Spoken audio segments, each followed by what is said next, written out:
gak kita nerima sebuah informasi kemudian langsung percaya begitu aja? Misalnya ngelihat informasi di media sosial, mendengar pendapat orang, atau bahkan menerima sebuah kabar dari orang lain. Karena kita langsung mengambil kesimpulan tanpa benar-benar mencari tahu apakah informasi tersebut benar atau hanya sebuah opini. Menurut saya, hal seperti ini menunjukkan bahwa di kehidupan kita sekarang tidak hanya membutuhkan banyak informasi, tetapi kita juga membutuhkan kemampuan untuk berpikir secara kritis. Berdasarkan materi estetika humanisme, kemampuan berpikir manusia dapat dibagi menjadi tingkat rendah atau lower order thinking skill yang biasa disebut LOS, sampai tingkat tinggi atau higher order thinking skill atau HOTS. HOTS sendiri merupakan konsep pendidikan yang didasarkan pada taksonomi Bloom. Jadi sebenarnya HOTS dan LOS bukan berarti satu lebih pintar dan satu lebih bodoh. Keduanya menggambarkan tingkat kemampuan berpikir yang berbeda. LOS lebih banyak berkaitan dengan kemampuan mengingat, memahami, dan mengaplikasi informasi. Dalam materi juga dijelaskan bahwa LOS berfokus pada pertanyaan seperti apa, siapa, dan kapan. Sedangkan HOTS membawa kita pada proses berpikir yang lebih tinggi seperti menganalisis, mengevaluasi, dan menciptakan. Salah satu bagian penting dalam materi ini adalah taksonomi Bloom. Pada awalnya, Benjamin Bloom membagi kemampuan kognitif ke dalam beberapa tingkatan, yaitu pengetahuan, pemahaman, aplikasi, analisis, sintesis, dan evaluasi. Kemudian, taksonomi Bloom mengalami revisi. Dalam materi dijelaskan 6 tingkat kognitif, yaitu mengingat, memahami, menerapkan, menganalisis, dan mengevaluasi, dan membuat. Nah, menurut saya, bagian yang menarik adalah semakin tinggi tingkat berpikir kita, semakin kita dituntut untuk tidak hanya menerima sebuah informasi. Kita mulai bertanya nih, mengapa hal tersebut bisa terjadi? Apakah informasinya benar? Apa hubungannya dengan masalah yang sedang kita hadapi? Dan keputusan apa yang sebaiknya kita ambil? Menurut saya, kemampuan yang sangat penting dari pembahasan HOTS adalah kemampuan berpikir kritis. Karena dalam kehidupan sehari-hari, kita sering berhadapan dengan berbagai informasi dan berbagai sudut pandang. Kita tidak mungkin menghindari informasi, tetapi kita bisa menentukan bagaimana kita bisa merespon informasi tersebut. Dalam materi dijelaskan juga bahwa berpikir kritis dilakukan dengan menganalisis masalah berdasarkan data yang relevan.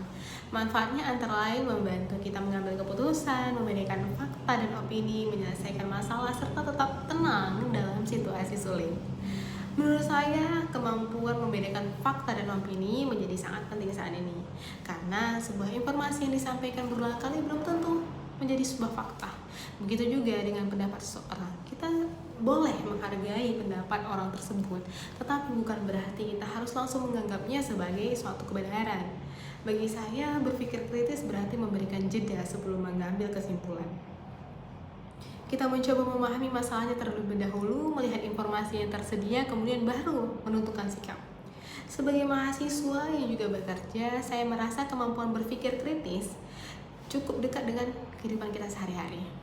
Dalam pekerjaan, misalnya kita sering menghadapi informasi yang datang dari berbagai pihak. Gak semua informasi bisa kita langsung gunakan. Terkadang kita perlu melihat kembali data, memahami konteksnya, kemudian menentukan tindakan yang tepat.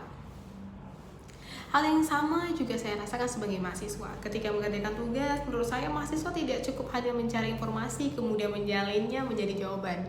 Kita perlu memahami apa sih yang sebenarnya ditanyakan, memilih informasi yang relevan, kemudian mengolah informasi tersebut menjadi sebuah pendapat. Jadi menurut saya, belajar bukan hanya tentang mendapatkan jawaban yang benar, tapi juga belajar bagaimana kita sampai pada jawaban tersebut.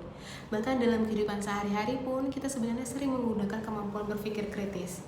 Ketika kita mendapatkan suatu berita, misalnya kita bisa bertanya sumbernya itu dari mana ya? Apakah informasi ini lengkap? Apakah ini fakta atau pendapat? Dan apakah saya perlu mempercayainya atau menyebarkan informasi tersebut? Menurut saya, pertanyaan-pertanyaan sederhana seperti itu merupakan bentuk dari kebiasaan berpikir kritis. Kalau saya boleh menyampaikan pendapat, menurut saya kemampuan berpikir kritis justru menjadi semakin penting ketika informasi semakin mudah diperoleh. Dulu mungkin masalahnya adalah sulit mendapatkan informasi. Sekarang justru sebaliknya, informasi malah terlalu banyak datang dan dari berbagai sumber. Karena itu tantangannya bukan lagi hanya bagaimana mendapatkan informasi tersebut, tetapi bagaimana memilih dan mengolah informasi tersebut. Menurut saya, orang yang berpikir kritis bukan berarti orang yang selalu menentang pendapat orang lain. Justru menurut saya berpikir kritis berarti kita mampu mendengarkan pendapat orang lain, tetapi tetap menggunakan pertimbangan yang kita sendiri sebelum mengambil keputusan. Jadi, berpikir kritis bukan berarti selalu mencari kesalahan, tapi berusaha memahami sesuatu secara lebih mendalam. Dari pembahasan Hobbes dan Locke ini, saya belajar bahwa kemampuan berpikir manusia memiliki tingkatan, mulai dari mengingat, memahami, sampai menganalisis dan mengevaluasi serta membuat. Tapi bagi saya yang penting adalah bukan sekedar mengetahui tingkatan tersebut. Yang lebih penting adalah bagaimana kita menerapkannya dalam kehidupan. Ketika kita menghadapi informasi, jangan terburu-buru percaya. Ketika kita menghadapi masalah, jangan terburu-buru mengambil kesimpulan. Dan ketika harus mengambil keputusan, cobalah melihat data dan dari berbagai sudut pandang yang relevan. Karena menurut saya semakin banyak informasi yang kita terima, semakin penting kita belajar untuk berpikir sebelum percaya. Terima kasih. Wassalamualaikum warahmatullahi wabarakatuh.